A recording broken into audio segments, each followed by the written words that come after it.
Hello and I welcome you all on keystone classes. तो आपकी math की classes तो चली रही हैं, उसके साथ साथ अब हम वार्डन के जो पेपर में जीएस आई हुई थी उसको देखेंगे। एक क्लास पहले मैंने वैसे अपलोड करी है, अगर आप लोगों ने नहीं देखी है तो आप देख सकते हो। बाकी ये सेकंड क्लास है आपकी, ठीक है। बाकी आपकी जो है ये सेकंड क्लास है।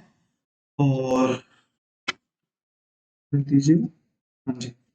तो सेकंड क्लास में हम क्या करेंगे, हम 10-10 क्वेश्चन करके जो है 10 क्वेश्चंस करके हम डील करेंगे। जैसे कि हम जीएस में मैथ में कर रहे हैं 20 क्वेश्चंस करके डील कर रहे हैं, उसी तरीके से हम जीएस में 10-10 क्वेश्चन करके डील करेंगे। जो मेरा पढ़ाने का तरीका है वो थोड़ा सा लेंथी है। लेंथी इन द सेंस कि आपका जो एजुकेटर्स हैं वो क्या करते हैं कि क्वेश्चन आया, उसका आंसर लगाया, एक फैक्ट बताया, दो फैक्ट बताया, बस मैक्सिमम, और वो क्वेश्चन रैप अप कर दिया। लेकिन मेरी जो आदत है वो क्वेश्चन के इर्द गिर्द जितने भी क्वेश्चन आते हैं उनको टच करते हुए चलने की है। तो जो मैंने पिछली क्लास बनाई थी उसमें शायद 8 या 9 क्वेश्चन ही हो पाए थे, और उस क्लास के लिए हमें 1 आवर के आसपास का टाइम लग गया था।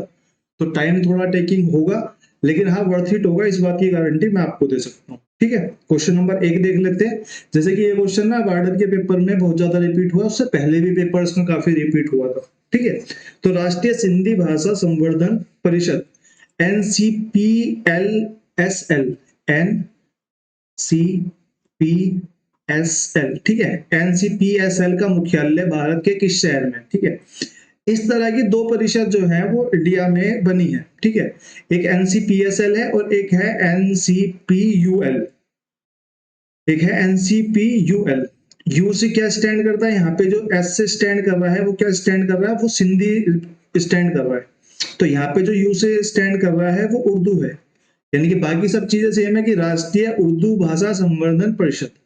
ठीक है, ये इसकी फुल फॉर्म हो जाएगी। और अगर आपसे NCPSL की पूछने लग जाए तो आपकी फुल फॉर्म ये हो जाएगी। इन दोनों के ही जो हेडक्वार्टर्स हैं वो हेडक्वार्टर्स हैं आपके दिल्ली में।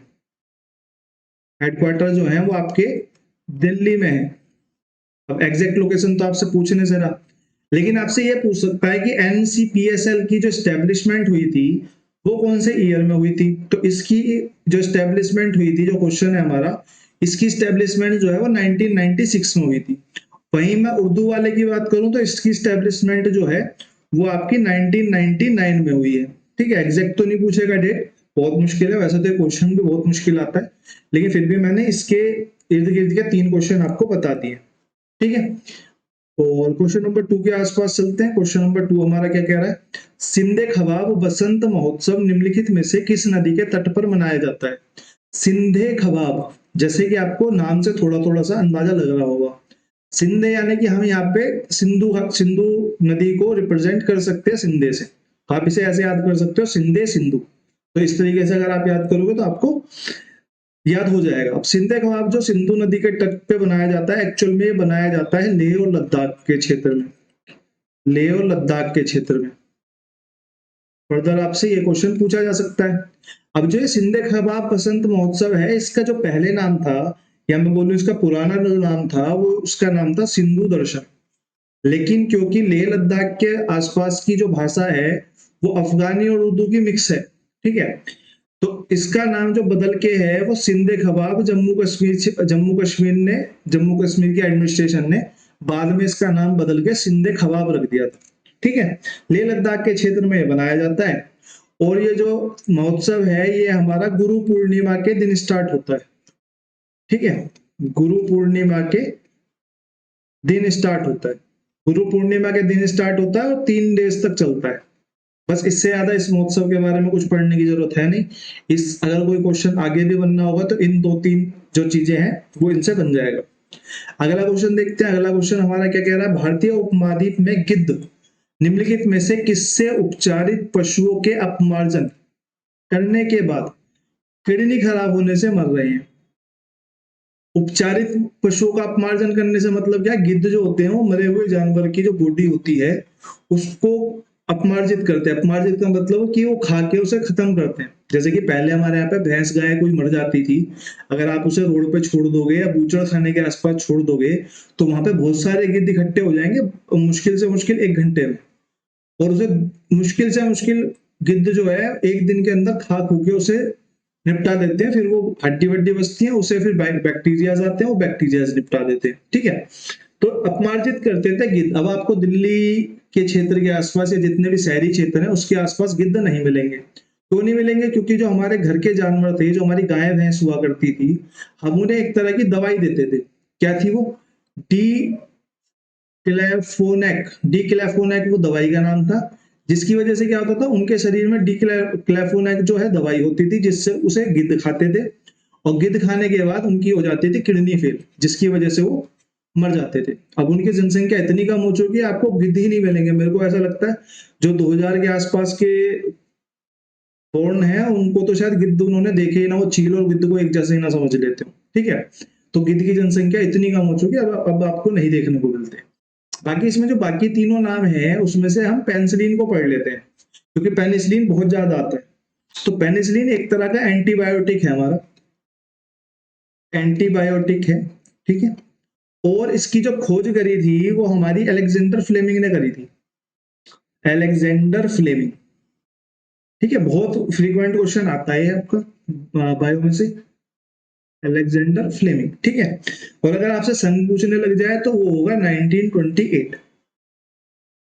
ठीक है, सन कौन से सन में एंड इसकी पेनिसिलिन की खोज करी गई थी? वो करी गई थी 1928 में, 1928 में करी गई थी। और हमें पेनिसिलिन के बारे में क्या पता होना चाहिए कि पेनिसिलिन जो है वो हमारा किस तरह के उपचार में काम आता है। ये इन्फेक्शन को ट्रीट करता है जो बैक्टीरिया के कारण होता है। मैं होप करूंगा कि आप लोग नोट्स बनाएंगे। अगर आप लोग नोट्स बनाएंगे तो आपके लिए बहुत ज्यादा बेनिफिशियल होने वाली है ये क्लास, वरना अदर क्लासेस की तरह ये भी आपके लिए बेनिफिशियल नहीं होने वाली है। प्रॉपर नोट्स बना लो। मैं हो सका तो 2 4 5 क्लास के बाद अगर हैंड रिटन नोट्स प्रोवाइड कर पाया तो मैं आपको वो भी प्रोवाइड कर दूंगा, लेकिन अभी के लिए आप इसमें नोट्स बना लो। ठीक है, तो पेनिसिलिन जो है वो बैक्टीरियल इन्फेक्शन को ट्रीट करने के काम आती है। बैक्टीरियल इन्फेक्शन जो होता है उसको ट्रीट करने के लिए हमारी एंटीबायोटिक होती है पेनिसिलिन। ठीक है, सबसे बेसिक है, सबसे पहली एंटीबायोटिक जो थी वो हमारी पेनिसिलिन ही थी। क्वेश्चन नंबर 3 के बाद क्वेश्चन नंबर 4 पे चलते हैं। क्वेश्चन नंबर 4 हमारा क्या कह रहा है? निम्नलिखित में से किस अनुपात का प्रयोग देश में रोजगार, देखो कीवर्ड्स को पकड़ना, कुछ क्वेश्चन जो होते हैं ना कीवर्ड्स के पकड़ने की वजह से हो जाते हैं। वो एक्चुअल में आप पढ़े हो ना पढ़े उससे फर्क नहीं पड़ता, लेकिन अगर आपका दिमाग वहां पे काम करता है एग्जाम हॉल में तो कीवर्ड्स को पकड़ने के बाद हो जाएंगे। जैसे इस क्वेश्चन में कह रहा है, निम्नलिखित में से किस अनुपात का प्रयोग देश में रोजगार की स्थिति का विश्लेषण के लिए सूचकांक के रूप में होता है? रोजगार के विश्लेषण करना है, हमें उसका सूचकांक तैयार करना है। मूल्य आय अनुपात, मूल्य आय अनुपात क्या रोजगार के बारे में कुछ सेंस दे पाएगा? किसी चीज का मूल्य कितना, किसी की आय कितनी है, उस अनुपात के बारे में अगर मैं बात करूं तो क्या वो रोजगार की बात करेगा? वो तो भैया वस्तु विनिमय की बात करेगा। वस्तु खरीदने की औकात है किसी की? नहीं है, सॉरी औकात गलत वर्ड निकल गया। वस्तु कोई खरीद पाएगा या नहीं खरीद पाएगा, ये मूल्य आय अनुपात बताएगा आपका। बाजार प्रत्याक्षानुपात, यानी कि बाजार की जो स्थिति है वो कैसी है, इससे कोई मतलब रोजगार का है? बाजार की स्थिति से मतलब रोजगार का कुछ है ही नहीं। ऐसा हो सकता है 10 लोगों के पास इतना पैसा हो कि बाजार की प्रत्याक्षा तो बहुत ऊपर चल रही है, लेकिन बाकी 90 के पास पैसा ही ना हो, बाजार में जा ही नहीं पा रहे। तो इससे कोई फर्क नहीं पड़ेगा, इससे हमें कुछ नहीं पता चलने वाला। दक्षता अनुपात, भाई दक्षता तो लोगों में हो सकती है, बहुत सारे ITI करे हुए, पॉलिटेक्निक करे हुए, बीटेक करे हुए बेरोजगार घूम रहे, तो दक्षता तो उन लोगों में है, लेकिन क्या उनके पास रोजगार होना जरूरी है कि उनके पास रोजगार होगा ही? तो ये भी जरूरी नहीं है। श्रमिक जनसंख्या अनुपात, कितने श्रमिक हैं और टोटल जनसंख्या पे कितने हैं, यानी कि हमारा लेबर जो है उसका पॉपुलेशन के साथ जो अनुपात होगा यही तो हमारा रोजगार की स्थिति का विश्लेषण बताएगा। तो हमारा जो क्वेश्चन है वो हमारा सेंस बेस पे सही हो जाना चाहिए ये। ठीक है, ये सेंस बेस का क्वेश्चन है, इसमें कुछ ज्यादा रटाने की कोई जरूरत होती नहीं है। इस तरह के 1-2 क्वेश्चन आपको इकोनॉमिक्स से मिलेंगे ही कि ये अनुपात किसका है, वो अनुपात किसका है, वो सेंस बेस के होते हैं। क्वेश्चन नंबर 4 के बाद क्वेश्चन नंबर 5 देख लेते हैं। क्वेश्चन नंबर 5 है हमारा, निशी भाषा भारत में किस क्षेत्र में बोली जाती है? अब कुछ भाषाएं हैं जो अलग अलग क्षेत्र में बोली जाती है। मैं ज्यादा इन डेप्थ में तो नहीं जाऊंगा कि सारे राज्यों की भाषाएं अलग अलग बताऊं, लेकिन हमें जो 4 राज्य दिए हुए हैं हम कम से कम इन्हें पढ़ लेते हैं। जैसे कि जो निशी भाषा है वो हमारी अरुणाचल प्रदेश में बोली जाती है। अरुणाचल प्रदेश में लगभग 21% पॉपुलेशन जो है वो निशी भाषा को बोलती है। ठीक है, और अगर मैं बात करूं यहाँ पे हमें ऊपर क्या दिख रहा है, हमें ऊपर दिख रहा है हिमाचल प्रदेश। हिमाचल प्रदेश में हमारी भाषा होती है कांगरी, कांगरी भाषा, कांगरी भाषा बोली जाती है। और एक भाषा होती है, क्योंकि पहाड़ी क्षेत्र है तो एक भाषा होती है हमारी पहाड़ी। ठीक है, ये दो भाषाएं हिमाचल प्रदेश में फ्रीक्वेंटली बोली जाती हैं।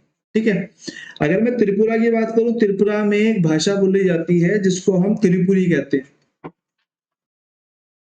त्रिपुरी कहते हैं। ठीक है, और इसी भाषा को हम क्या कह देते हैं, हम इसी भाषा को एक नाम जो होता है अलग होता है, वो होता है हमारा कोकोब्रुक। क्योंकि जो वहां पे एक वो है ट्राइब है, ब्रुक ट्राइब, तो कोकब्रुक जो है वो वहां पे भाषा हो जाती है। त्रिपुरी का दूसरा नाम जो है वो कोकोब्रुक भी है। त्रिपुरी और कोकोब्रुक दोनों एक ही लैंग्वेज है वहां पे, क्योंकि एक ब्रुक वो है जनजाति, उसके नाम पे इसका भाषा का नाम कोकोब्रुक रख दिया गया है। ठीक है, बाकी गोवा हमारा नीचे की तरफ हुआ, असम असम की तरफ, तो यहाँ इंग्लिश इंग्लिश तो बोली जाती है। बाकी यहाँ पे कोंकणी भी बोली जाती है, कोंकणी,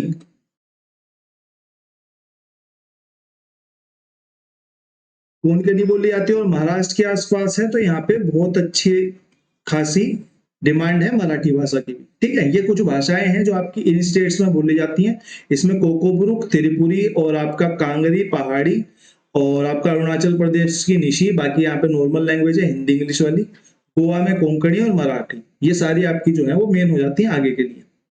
33 जो है वो एक्चुअल में हमारा करंट का क्वेश्चन है। हम करंट के क्वेश्चंस को डील नहीं करने वाले हैं, क्योंकि अगर कोई 4 साल बाद इस वीडियो को उठा के देखता है या आज भी देखता है, तो अगर 2 महीने पहले जो करंट का क्वेश्चन आया वो 6 महीने बाद जो जिसके एग्जाम की आप तैयारी कर रहे हो उसके हिसाब से इररिलेवेंट हो जाएगा। ठीक है, तो मैं यहाँ पे सिर्फ स्टैटिक का पोर्शन हुआ, आपके हिस्ट्री हुआ, पॉलिटी हुआ, ज्योग्राफी हुआ, और आपके साइंस के तीनों पोर्शन हुए, फिजिक्स हुआ, केमिस्ट्री हुआ, बायो हुआ। इन 4 और 3 7 जो आपके टॉपिक्स हैं उनसे रिलेटेड जितने भी क्वेश्चन आएंगे वो सारे करेंगे। सिर्फ हम करंट अफेयर को एकदम से साइड कर देंगे, इससे हमें कोई मतलब है नहीं। ठीक है, मतलब इस सीरीज में हम करंट अफेयर नहीं करने वाले। कभी अलग से इच्छा हुई तो मैं करा दूंगा, नहीं तो अभी तो नहीं करने वाले। क्वेश्चन नंबर 6 के बाद क्वेश्चन नंबर 7 पे चलते हैं। भारत के उत्तर पश्चिम भाग में किस प्रकार की वनस्पति पाई जाती है? भारत का उत्तर पश्चिम भाग, अगर आपको मैप याद आ रहा हो, मेरे को ऐसा लगता है मेरे को इसकी पीपीटी बनानी ही पड़ेगी। ठीक है, अगर आपको मैप याद आ रहा हो तो अगर मैं दिशाओं को बनाऊं तो हमारा ये पूर्व का भाग होता है, ये पश्चिम होगा, ये उत्तर होगा, ये दक्षिण होगा। यानी कि मेरे किस क्षेत्र की बात कर रहा है, वो इस क्षेत्र की बात कर रहा है। इस क्षेत्र में हमारा क्या आता है, राजस्थान आता है, पंजाब आता है ना। ये राजस्थान हुआ, पंजाब हुआ, और कौन सा क्षेत्र आ जाएगा, गुजरात वाला थोड़ा सा क्षेत्र इसी एरिया के आसपास पड़ जाएगा हमारा, अगर मिडल से देखेंगे तो राजस्थान, गुजरात, पंजाब के आसपास का जो एरिया है ये उस एरिया की बात कर रहा है। उसमें कैसी वो पाई जाती, क्या बोलते हैं, वनस्पति पाई जाती है। अब आप मेरे को बताओ, गुजरात राजस्थान जैसा जो एरिया है क्या वो पर्वतीय एरिया है? तो ये क्वेश्चन तो सीधा ही सीधा कट गया। क्या राजस्थान सदाबहार है? आप मेरे को सीधे सीधे बात का जवाब दो, सदाबहार है? नहीं, ये भी सदाबहार नहीं है। राजस्थान में कटीले झाड़ियां पाई जाती हैं, कटीले वन पाए जाते हैं, और झाड़ियां पाई जाती है, बिल्कुल पाई जाती हैं। तो ये ऑप्शन मैं देख के एक बार को सोच सकता था कि इन दोनों ऑप्शन में अगर मेरे को खेलना है तो मैं इन दोनों में खेल लेता हूँ। क्योंकि हमें यहाँ पे थोड़ा सा उसको समझाना है, तो मैं आपको एक बार बता देता हूँ कि जैसे कि उष्ण कटिबंधीय सदाबहार वन होते हैं, हमारे 4 से 5 टाइप होते हैं जो वनों के होते हैं। तो अगर मैं पहले की बात करूं तो हमारा हो गया सदाबहार वन। मैं थोड़ा सा इलेबोरेट कर देता हूँ इसको, सदाबहार वन। ठीक है, तो सदाबहार जो हमारे वन होते हैं वो बहुत ज्यादा गर्म एरिया में पाए जाते हैं। गर्म एरिया में हमारे सदाबहार वन पाए जाते हैं, गर्म एरिया प्लस में जहाँ पे बारिश भी खूब अच्छी खासी होती है। जैसे कि हमारा दिल्ली का, उत्तर प्रदेश का इस तरफ का एरिया, ये प्ले जो हिमालय के प्लेटू का जो प्लेन है, इस तरफ के आसपास में यहाँ पे गर्मी भी ठीक ठाक पड़ती है और यहाँ पे बारिश भी ठीक ठाक होती है। ठीक है, गर्म एरिया यानी कि यहाँ पे 30 डिग्री प्लस का, तो हमें इसको तापमान चाहिए, और आपकी बहुत अधिक बारिश भी चाहिए, यानी कि यहाँ पे 200 से प्लस की जो है वो हमारी रेन भी होनी चाहिए। ठीक है, अब ये हमारे हिमाचल के आसपास हो गया, अंडमान निकोबार के आसपास हो गया। अंडमान निकोबार में सदाबहार बनी है। और आपका एक हो गया पश्चिमी घाट के पश्चिमी तरफ, पश्चिमी घाट के पश्चिमी तरफ। ठीक है, पश्चिमी तरफ। ठीक है, तो आप ये याद रखेंगे, सदाबहार वन जो हमारे मेन जो एरियाज है वो अंडमान निकोबार, पश्चिमी घाट के पश्चिमी तरफ, और थोड़ा बहुत हमारा जो मैदानी क्षेत्र है उसके आसपास। अगर मैं उष्ण कटिबंधीय पर्णपाती वन की बात करूं, इस वाले की बात करूं, ठीक है, इसमें जो हमें रेंज चाहिए होती है वो 70 से लेके 150 तक होती है, ठीक है, 150 क्या बोलते हैं उसे, mm, 150 mm, 150 एम 70 mm से लेके 150 mm तक हमें यहाँ पे रेंज चाहिए होती है। अगर हमें इतनी रेंज चाहिए तो ये हमारे उष्ण कटिबंधीय पर्णपाती वन कहलाते हैं, या फिर हम इन्हें मानसून वन भी कह सकते हैं। इसी का एक दूसरा नाम होता है मानसून वन, ठीक है, मेरे को कलर चेंज कर लेना चाहिए। इसी का दूसरा नाम जो होता है वो हमारा होता है मानसून वन, ठीक है। अब इस तरह के जो होते हैं हमारे, अगर मैं सदाबहार वन की बात करूं, सॉरी उष्ण कटिबंधीय पर्णपाती वन की बात करूं, तो इसी वन में हमको शीशम की लकड़ी देखने को मिलती है। शीशम का पेड़ इसी में होता है, सागवान का पेड़ इसी में होता है, ठीक है, सागवान का पेड़ इसी में होता है, ठीक है। बाकी अगर मैं बात करूं उष्ण कटिबंधीय कटीले वन या झाड़ियों वाले वन, तो ये हमारे उष्ण कटिबंधीय कांटेदार वनों की श्रेणी में आते हैं, ठीक है, जहां पे कांटे होते हैं। राजस्थान, गुजरात, पंजाब का जो एरिया है वो हमारा इसमें आ जाता है। यहाँ पे 50 सेंटीमीटर से नीचे की तो बारिश होती है, जैसे हमारे पंजाब के इलाकों में थोड़े इलाकों को छोड़ते हैं तो बाकी में इतनी ज्यादा बारिश का प्रकोप है नहीं। 50 से कम की बारिश होती है। और यहाँ पे क्या पाए जाते हैं, कौन सी टाइप के पेड़ पाए जाते हैं, कांटेदार पेड़ पाए जाते हैं। और अगर मैं पेड़ों की बात करूं तो आपने बबूल का पेड़ देखा होगा, और राजस्थान का फेवरेट पेड़ है एक नागफनी। नागफनी तो सबने देखा ही होगा, नागफनी का पेड़ जो होता है, ठीक है, ये तो कहीं ना कुछ देख ही लिया होगा आपने। बाकी आपका कौन सा बचता है, एक हम मैंग्रोव वन के बारे में पढ़ लेते हैं। मैंग्रोव वन जो होता है, मैंग्रोव वन आपका सुंदरवन जो है हमारे, ये मैंग्रोव वन है। सुंदरवन डेल्टा जो है हमारा, ये मैंग्रोव वन की श्रेणी में आता है। यहाँ पे एक जड़ पाई जाती है जो ऊपर की तरफ को निकलती सांस लेती है, जमीन से निकल के ऊपर पानी के ऊपर सांस लेती है, ठीक है। और इसके बारे में फिर आगे पढ़ेंगे, क्योंकि मैंग्रोव वन के बारे में क्वेश्चंस आते ही रहते हैं। बाकी आते तो सबके बारे में रहते हैं, धीरे धीरे आप सब पढ़ लोगे। 8-10 क्लास का टाइम दो, आपका पूरा एकदम से बोलते हैं ना क्लीन कर देंगे एकदम जीएस, ठीक है। क्वेश्चन नंबर 7 के बाद क्वेश्चन नंबर 8, क्योंकि ट्रायल क्लास है तो मैं ज्यादा चीजें ऐड भी नहीं कर रहा, और ऊपर से मेरे पास जगह भी कम है। जगह मेरे पास पीपीटी बनाऊंगा तब मेरे पास खूब अच्छी जगह होगी, फिर आराम से करेंगे, ठीक है। अनुवांशिकी के संस्थापक या जनक के रूप में किसे जाना जाता है? अनुवांशिकी के संस्थापक व जनक के रूप में जॉन ग्रेगर मेंडल को जाना जाता है, ठीक है। अब इसके बारे में थोड़ा सा पढ़ लेते हैं। जैसे कि जॉन ग्रेगर मेंडल ने जो अपने एक्सपेरिमेंट्स किए थे, वो एक्सपेरिमेंट्स किस पे किए थे? वो एक्सपेरिमेंट करे थे मटर पे, ठीक है। ये बहुत इंपॉर्टेंट क्वेश्चन है, फ्रीक्वेंटली एग्जाम्स में आता रहता है कि जॉन ग्रेगर मेंडल या अनुवांशिकता के जो एक्सपेरिमेंट हुए थे वो हमारे किस पेड़ पे हुए थे, या फिर किस पे हुए थे? वो मटर पे हुए थे, ठीक है, मटर के पौधों पे हुए थे। अगर मैं अनुवांशिकता की और बात करूं तो अनुवांशिकता जो हमारी डिसाइड होती है वो 23 जोड़े क्रोमोसोम से डिसाइड होती है, क्रोमोसोम से या फिर गुणसूत्र जिन्हें बोलते हैं, उनसे डिसाइड होती है, ठीक है। 23 जोड़े होते हैं, 23 में 22 तो सब में सेम होते हैं। एक जोड़ा जो है वो सेक्स डिटरमाइन होता है, यानी है ना, सेक्स डिटरमाइन होता है, यानी कि सेक्स को डिसाइड करता है वो एक जोड़ा डिसाइड करता है। अब जो मेल होता है या फिर नर होता है, उसमें जो जोड़ा होता है ये एक्स वाई होता है। जो नारी या फिर महिला बोल लो या जो कुछ भी बोल लो, तो उसमें जो जोड़ा होता है ये एक्स एक्स होता है, ठीक है। यहां से अगर एक्स जाएगा तो लड़की बनेगा, वाई जाएगा तो लड़का बनेगा, ठीक है।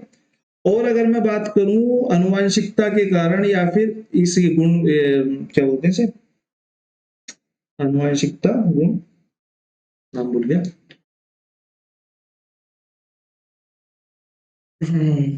गुणसूत्रों में कुछ भी अगर दिक्कत आती है तो उनसे हमारी 2-3 बीमारियां भी बनती हैं। अगर मैं बात करूं तो एक तो हो गया हमारा टर्नर सिंड्रोम, कहीं ना कहीं आएगा तो हम इसे इन डेप्थ पढ़ेंगे। अभी सिर्फ एक बार ऊपर से ब्रीफ ले लेते हैं। टर्नर सिंड्रोम, और एक हमारा हो गया मेनली डाउन सिंड्रोम। ये 2 तरह की बीमारी होती है जो हमारी गुणसूत्रों से रिलेटेड होती है, ठीक है, सॉरी अनुवांशिकता से रिलेटेड होती है। क्वेश्चन नंबर 8 के बाद क्वेश्चन नंबर 9 पे चलते हैं। क्वेश्चन नंबर 9 हमारा कह रहा है कि निम्नलिखित में से क्या सरकार की पूंजीगत प्राप्तियों में शामिल है? निम्नलिखित में से क्या सरकार की पूंजीगत प्राप्तियों में शामिल है? अब ये देखो, ये तो हमारे कर के टाइप हो गए, ये तीनों ही हमारे कर के टाइप है, तो ये पूंजीगत प्राप्तियां थोड़ी ना हुई, ये तो हम टैक्स कलेक्शन में लेंगे। अगर हम पूंजीगत प्राप्ति होगी, जहां पे हमें धनराशि प्राप्त होगी, हम उसे प्राप्ति बोलेंगे।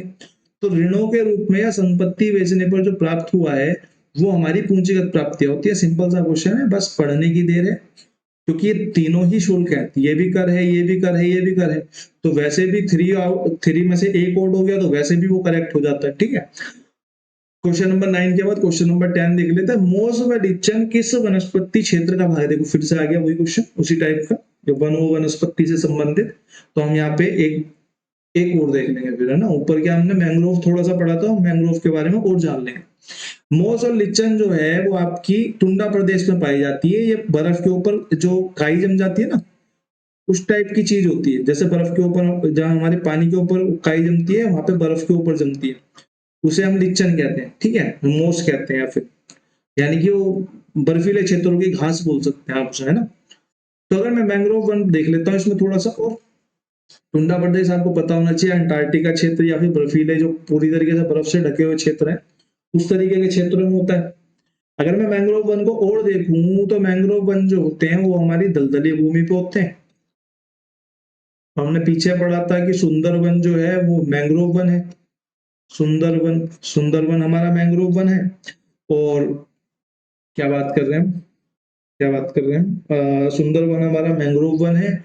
और यहाँ पे ये जो नाम पड़ा है इसका, क्योंकि यहाँ पे सुंदरी नामक एक वृक्ष पाया जाता है, सुंदरी नामक वृक्ष पाया जाता है, जिसके कारण इसका नाम जो है वो सुंदरवन पड़ता है। ठीक है, दलदली एरिया है, सबसे बड़ा वो है, सबसे बड़ा मैंग्रोव वन है, सबसे बड़ा यही है। ठीक है, या 2-3 चीजें इसके बारे में याद रखोगे, बाकी हमने ये चीजें कर ही ली थी। बाकी रेगिस्तानी वनस्पति तो आपको पता है, नागफनी वगैरह होती है, और मैंग्रोव हमने पढ़ ही लिया। उष्ण कटिबंधीय सदाबहार वन भी थोड़ा सा रह गया तो इसे भी देख लेते हैं। ये जो उष्ण कटिबंधीय सदाबहार वन है, इसमें जो सबसे बड़ा है, इस टाइप का जो सबसे बड़ा वन है, वैसे भी सबसे बड़ा है, ये हमारा है Amazon rain forest. Amazon rain forest, ठीक है। और इसी अमेजोन रेन फॉरेस्ट को हम विश्व के फेफड़े भी कहते हैं, विश्व के फेफड़े, इसका अलग नाम जो है वो विश्व के फेफड़े भी है। ठीक है, और अगर मैं बात करूं उष्ण कटिबंधीय सदाबहार वन में किस तरह की लकड़ी पाई जाती है, तो ये मेन हो जाता है, क्योंकि ये आ चुकी है कई बार। रोजवुड हुई,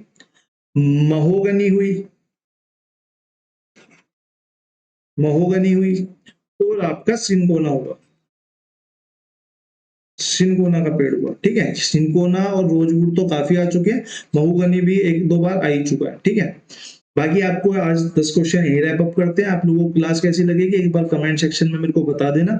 आगे इसको कंटिन्यू करेंगे, हम इसको कंटिन्यू करेंगे कीस्टोन एसएससी वाले चैनल पे। अभी इस पे 5 क्लास का मैंने प्रॉमिस करा था, बीच में लैपटॉप खराब हो गया था तो उसे थोड़ा सा होने में टाइम लग गया, सही। तो इसके बाद हम करेंगे इसको कीस्टोन एसएससी वाले चैनल पे। जिसको भी अच्छा लगेगा नीचे डिस्क्रिप्शन में मैं लिंक दे दूंगा इस वीडियो के, अगली वीडियो के, जैसे भी देखते हैं तो आप वहां पे जाके सब्सक्राइब कर लो। 5 के बाद 6ठी क्लास जो आएगी वो इस पे ही आएगी, क्योंकि इस पे मैथ के अलावा मैं कुछ और नहीं चलाने वाला। मैथ मतलब मैथ और इंग्लिश चला रहे थे ना, तो इस पे मैथ और इंग्लिश के अलावा कुछ नहीं आएगा। बस 5 क्लास शुरू की जो आएंगी वो जीएस की इस पे और उस पे दोनों पे ही आएंगी। ठीक है, बाकी आप लोगों से कल मुलाकात होगी। आज का समय हमारे लिए खत्म होता है। बहुत बहुत धन्यवाद।